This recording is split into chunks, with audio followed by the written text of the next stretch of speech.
This is a HeadGum podcast. Checking Allstate first could save you hundreds on car insurance. That's smart. Not checking that you packed a backup book to read if you're almost finished with your current one, major crisis. I got done with my book on the first day of my trip, so I hope the hotel has a gift shop. Yeah, checking first is smart. So check Allstate first for a quote that could save you hundreds. You're in good hands with Allstate. Potential savings vary, subject to terms, conditions, and availability. Allstate North American Insurance Company and Affiliates, Northbrook, Illinois. Handsome, chatting with friends on the Handsome Pod. Chatting with friends on the Handsome Pod. Pretty little episode. Welcome to the Handsome Pod. I'm your pretty little host, Fortune Feimster. I'm your pretty little host, Mae Martin.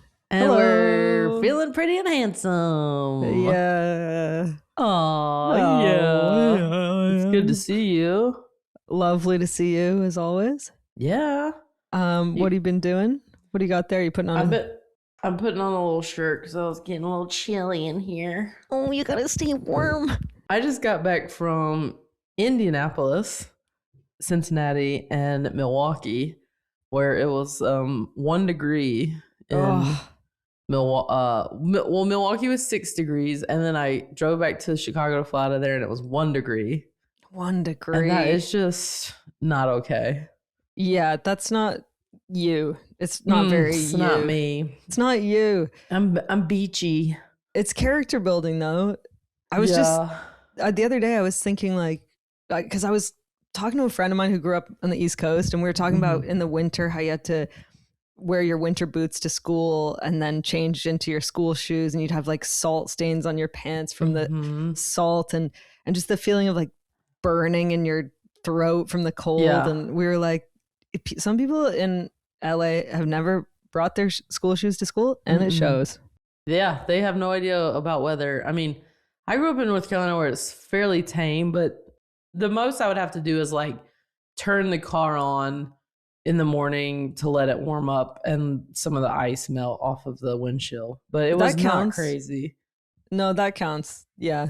Yeah, but that was like, compared to like a Chicago or a Northeast area, it ain't nothing. But it was, I had a taste of weather, but those climates in the winter are gnarly. I mean, everyone was so lovely at the shows, and probably they were just so happy to be warm.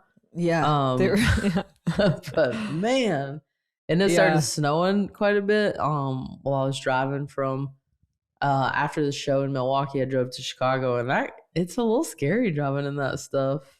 Yeah, I have not had to do that. I've driven in the rain. It was scary enough. Yeah. You'll have to build your way up to that. Did you go like sledding as a kid though? If there was enough snow, but a lot of our snow wouldn't stick, or if it like once every couple of years we'd have several inches, and then we would. Because we would do a lot of sledding, and I was thinking about there's always a moment you're a kid like flying down. There's a moment where you think I've lost control, like this is a brush with death, and then when you get to the end and there's like a flat part, and you've picked up all the speed, and you slide and slide and slide, and then there's like that long walk back, and you're by yourself. Then you're like, your parents are little people on top of the hill, dragging your sled behind you. Yeah, and you're like Sisyphus, and it's like it teaches you about reward and delayed gratification, and to go from the bliss to then that slog up the hill. I think it's crucial. Well, because Toronto gets super, super cold, right, in the winter? Nasty cold, yeah. Nasty. Yeah. So has it made you anti-cold? No, I respect the cold, and I think it has a lot to teach us. I respect the cold. Yeah, I'm into it. I mean, I'm so deeply grateful not to live in it though, but listen, I don't want to live in it, but put me in a cute cottage with snow around and a sexy fireplace. Yeah. One of my toxic traits is that at night, if I have like a date sleeping over or a girlfriend, I like to crank the AC, get it real cold in the house, and then they got to cuddle me. Wow. Isn't that kind of psychotic and manipulative? They're like, Yeah, and I go, there. There. I got There, you. there. That is hilarious. One of my toxic traits. It feels Honestly, that has Machiavellian. never even occurred to me to crank the air conditioning. Yeah, it's got to be cold. Well, there's nothing Yeah. worse than it being too hot and you got someone in your bed. Well, see, I have I haven't thought about the AC, but I love a fireplace. Oh yeah. So even in LA where it's not that cold, I will crank up a fireplace. Yeah, you have I to. like the ambiance, you know. Well, it does something to your brain. They've studied that, like, even staring at a candle flame, your brain goes into like alpha relaxation mode. It's regulating. So it's I like staring at candles flames. too, yeah. Yeah, you look at the fire. You think about your Neanderthal ancestors that would have looked into a fire. Yeah, I am soothed by water and I'm soothed by fireplace or candles. Yeah. Mhm. I'm scared of big rolling deep water though. Big ocean. No, not Well, I for don't me. want to go swimming in the ocean. Only No, because thanks. everybody keeps getting eaten by sharks lately. Really? Oh my God, there's like shark attacks like every week, it seems. It here? I mean, everywhere. No. Not here, but I mean, a lot of places. Oh god. Florida, Australia, that woman in Santa Barbara that was just like, she was with a bunch of people training. No. Guy in Australia with a bunch of surfers. Girls in Florida with their friends and in waist deep water. I mean, Waist deep? mhm. No. Yeah, I think if because the something's waters up. are getting warmer. Yeah, I or think the sharks are organizing. There's some I don't broader know, but plan. I don't need to be in the ocean. I can enjoy it from the beach. You get in your tits out tub. Tits and out that's all you tub. need. Yeah. That's right. Yeah. Well, should we Well- hear some questions from our lovely listeners? Let's do it. Hello, handsomes. This is Margaret, currently in California, a lady. I was wondering if you could put together your own roast where you picked the comedians who are going to roast you, and let's say minimum 3, maximum 8. Which comedians would you be picking to roast you? Ooh, okay. That's First great. of all, I hate roast. Yeah, we're all scared of it. We've talked about this, that you and me especially, like, I'd want to go It's not my thing. self-deprecating or compliment someone. Like, I can't roast someone. It's not my thing. I will watch them to see, you know, the jokes crafted, but boy, do they make me uncomfortable. Yeah, it's hell. It's absolute hell. Because some people you feel fine for. You're like, oh, they're strong. I know they can take it. And then others, you're like, ooh, I know that. Punch them in their soul. Yeah, or you can see it on their face. And then I feel like a lot of people out in the world, they think comedy and they think roast. Like that's so Yeah. I'm glad that you don't like them, because sometimes I've been like, am I even a real comic? Because I hate roast. No, But, it's just not for everyone. It's a thing that certain people can do well. Nikki Glazer, she Incredible. is an incredible roaster, and But she'll really write blew up from that. Yes, and they're smart jokes too. And I Mhm. think, like, if I was planning my own roast, I'd want to go with like friends who Okay, I wouldn't want. so it could they would ease into it a little bit. Yeah, and they'd be really well observed things about me. It wouldn't just be Mhm. like, oh, you're non-binary. Like and- Mae's toxic trait is pumping the air conditioning up just to get cuddles. Yeah. So I'd pick you and Tig, obviously. Uh-huh. I would pick Chelsea Peretti, probably. Oh, she'd be good. She'd be really good. She's so dry and sarcastic. Yeah, totally. And I feel like she's made fun of me before, and I've loved it. May. I was trying to do a Chelsea impression. Let's hear it. I don't think I can do it. Yeah, it's May, a tough one. It's pretty crazy how you. It's not bad. Is it? If I had my eyes closed, I would never guess who that was. You're like, I knew that was her with 4 words. Yeah. I mean, Sarah Silverman's great as well. Mhm. Yeah. What about Yeah, Sabrina? Jalise, yeah, Lisa Gilroy, Alana John. I just picked my friends, and I'm noticing there's not a lot of men on this list. Brett Goldstein is such a gentle, soft soul. Like Mavis. and I'm he having a hates hard time Rose. saying anything bad about you. Yeah. Oh, I can't do it. I can't do good. Brett's accent. You do it. It'd be like, come on, Mavis. Oh, Mavis is a lovely they, them. It'd be See, like that. that's a good Brett impression. Yeah, I'm doing a show with him soon. But he's not a roaster. Yeah. Yeah. So I'm not picking any like strangers who are just gonna go with like the first thing they see. What about you?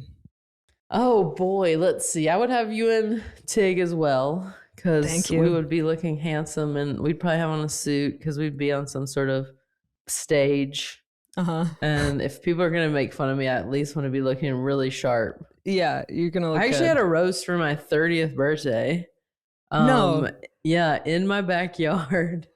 And I honestly don't remember what a single person said about me, but I do remember having fun. Okay, so it didn't cross over into... It didn't. No, I didn't. I didn't have regrets about doing it. We pulled an old chair out into the yard, and I sat on it. I do remember what I was wearing: a pink button-up with a black tie and jeans. Whoa.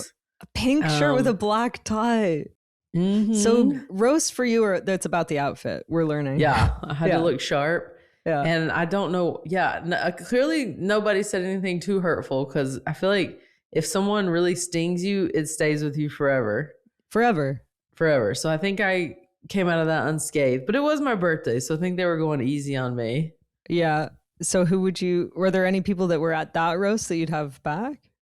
I mean, those were a lot of, like Erin Foley, I think, did one. I like Erin Foley. I would have her do one as well. I mean, I would have Nikki Glaser do something just because I would want to see her joke writing and what her observations are of me would be great. What about Chelsea Handler? Yeah, Chelsea Handler. I'd have her. She'd be funny. Leanne Morgan would be funny. Oh, I don't know who that is. Fortune, you're so yummy. Leanne is an older comic who has like really blown up. She's from Tennessee. And she's like, "You my darling, yes. Yeah. Which Leanne is supposed to do a question for our pod, and I keep forgetting to circle back. But she's very funny. I don't know Margaret if Cho would be good. Yeah, Margaret Cho's good. I don't know if I'd have dudes doing it either. Isn't that weird? Feels like women are more of a safe space. Yeah. Maybe Nick Kroll would be good. And then Nikki would just rip us a new asshole. Yeah, Nikki would just destroy us. Checking Allstate first could save you hundreds on car insurance. That's smart. Not checking if your friend enjoys theater before buying tickets for the new show, that's going off script in a bad way. I can admit a 4-hour musical that reimagines Queen Victoria through the lens of disco is not for everyone. Yeah, checking first is smart. So check Allstate first for a quote that could save you hundreds. You're in good hands with Allstate. Potential savings vary, subject to terms, conditions, and availability. Allstate North American Insurance Company and Affiliates, Northbrook, Illinois. What if Thomas eviscerated us? My friend Jillian Bell's not a stand-up, but she's very funny. So I would have her do something. She's very funny. I would maybe have Lisa Kudrow. Yeah, that would. You'd have Toni Collette, and she could rip on we could do ours together, and she could rip on my Australian accent. Oh, let's do ours together. That feels less scary. Yeah, but I do. And then karaoke at the end. I do think Thomas should roast us. I think that would be cathartic. And we have to wear fake mustaches while he's doing it. Yeah, so to hide the tears, to hide the trembling lip. Well, that's a fun question. I haven't ever thought about that before. Well, like my friend Matt, who lives with me, I think I said this on the pod, but when he made the observation that I walk like when you see footage of Bigfoot caught by camera, just striding across through the forest, these like weird, long, gangly legs. He said I walk like Bigfoot caught on camera. And so that's why you got to have your friends roasting you, because they notice things, you know? That's right. I know. Oh, I would want Karen Kilgariff as well. Yes. Because everybody knows her these days from My Favorite Murder podcast, but Karen is one of the funniest stand-ups I've ever watched on stage. So I would pay good money to see whatever she came up with. Yeah, definitely. Roast away, Karen. And it would be hysterical. I would probably be crying laughing. Yeah. Because her observations would be so specific. Yeah. Should we hear what Margaret says? Yeah. Who they'd have? I hope we're on the list. Oh, Lunel would be really funny too. Yeah. The comedian Lunel. Meg Stalter would be funny. Yeah. My answer would be the three of you, obviously. Thank you so much for the podcast. It's been such a joy to have, and I hope you all have a great 2026. Thanks. Well, thanks. Thanks, Margaret. You too. We'll go easy on you. Yeah, we'll go easy on you. Yeah. Yeah. We'll all I can come up with is Princess Margaret or something, but I don't know. I'll work on it. I'm workshopping it. All right. You workshop it. Yeah. Who else we got?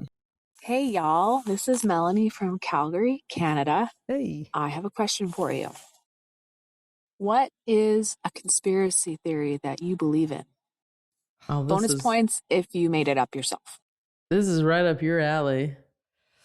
There's too many. I feel like you believe in quite a few. There's too many, but okay. Well, I guess my big thing right now is the chambers underneath the pyramids. These giant chambers, which make me believe it. Maybe they're big batteries, like energy charging stations. The pyramids that you could charge up your spaceship or something. There's one that I've heard that Garth Brooks is a serial killer, and that one's pretty juicy if you do a deep dive. I'm sure it's Garth, if you're listening, I don't think you're a serial killer, but they look at women going missing in the towns that he's touring, and that's crazy. There's a couple of weird, it's nuts, but it's fun to look into. The Titanic. What is the conspiracy about the Titanic, that they sunk it themselves? Yeah, because there were a lot of bank leaders on it or something like that. The other ones aren't that fun, like 9/11, but there's a lot with that one. I mean, I'm more into the silly ones like Bigfoot and stuff. Yeah. You know, Loch Ness Monster. Claim to have seen that.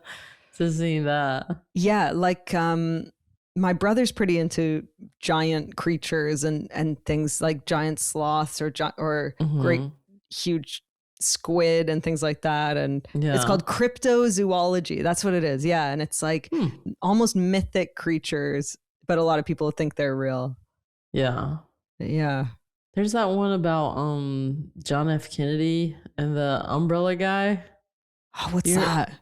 It's, there's that video footage of the day, and there's a mysterious figure that was holding like a black umbrella, and they were on the route, and some people think that the umbrella, that the opening of the umbrella was signaling to Oswald that the president was approaching, and then some people think that other people thought he had some kind of poison dart from it.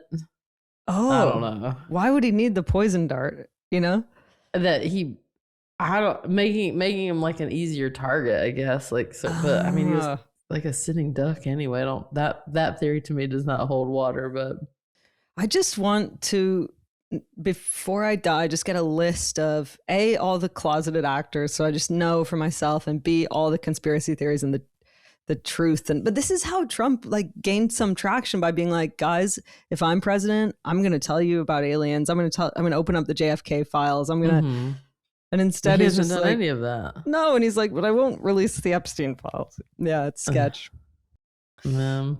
Area 51. That's a whole thing, right? Yeah. I I'll believe anything. Basically, nothing would shock me. You know. I mean, I think now when it comes to aliens, people, especially since the military spoke out that they exist, that there's less skepticism than there used to be.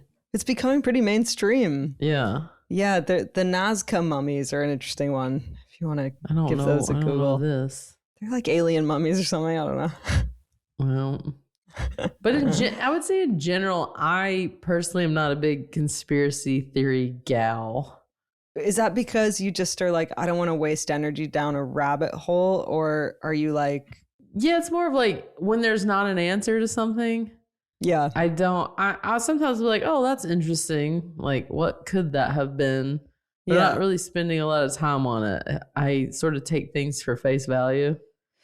Well, and that's not always the right thing, but you know, I'm the opposite, like, but to my detriment for sure. Mm-hmm. And then the other day I realized like I have had like a low level anxiety since around puberty, just like what's the meaning of life? Why are we here? Is it a simulation?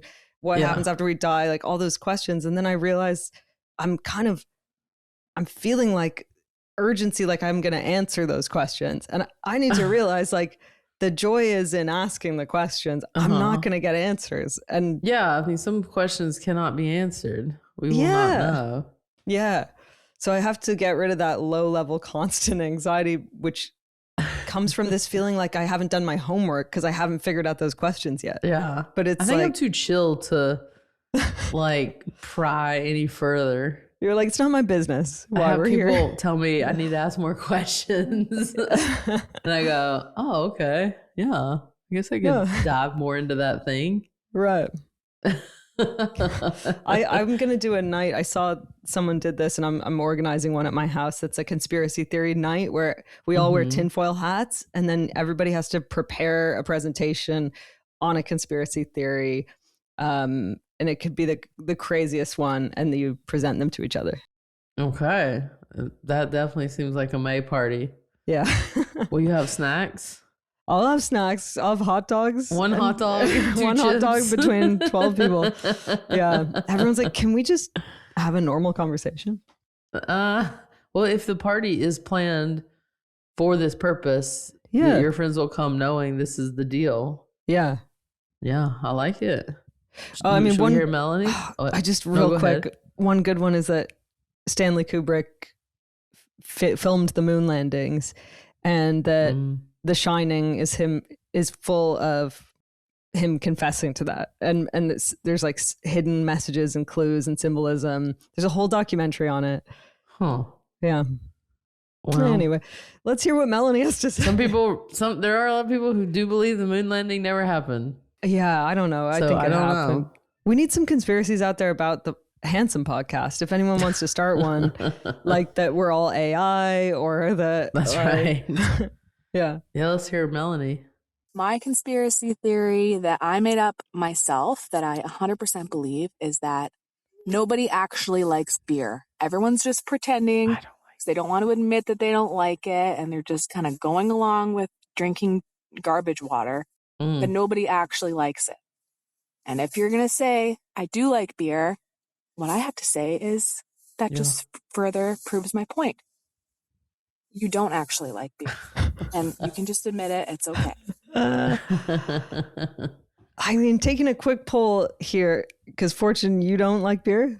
I do not like it. I think it's an acquired taste. Yeah, I don't really like it either. Thomas, do you actually like the taste? I do like beer. Okay. All right. But you would say that. Yeah, I would say that. Yeah, I think it's nasty, but... Yeah, to me, it's just, it has such a weird taste. And I know to some people, it's like the most refreshing drink ever. Yeah. It's not for me, but I think people start drinking it in college and stuff because it's cheap. Yeah, it's cheap and you can chug it. I like that theory though, Melanie. Mm-hmm. I mean, I definitely had to train myself to like the taste of coffee, or when I was smoking, I would sort of, you hate it for a while and you have to force yourself. So I could see how that happens with beer. Mm-hmm. Well, what a treat. More great questions. Yeah, you can go to speakpipe.com/handsomepod. to submit your questions. And if you need advice about any situations in your life, please keep sending them. That's right. We're here to help you and to answer your questions. Yeah. Yeah. Well, we appreciate all you guys tuning in. Thank you for listening. I hope everybody's having a lovely March. We're heading into spring. Oh my God, finally. That's right. Spring is here. Spring is sprungin'. The grass is riz. I wonder where them birdies is. And guess what? We get that hour back so it doesn't get dark at 5 p.m. Yeah. That I love. Yeah. Yeah. Give me that sunshine. And I guess all that remains really is keep it pretty handsome. Handsome. Checking Allstate first could save you hundreds on car insurance. That's smart. Not checking that I got my handsome tuxedo ready to go before a big event? Big mistake. Now I'm walking the red carpet in a t-shirt and jeans. Yeah, checking first is smart. So check Allstate first for a quote that could save you hundreds. You're in good hands with Allstate. Potential savings vary, subject to terms, conditions, and availability. Allstate North American Insurance Company and Affiliates, Northbrook, Illinois. That was a HeadGum podcast.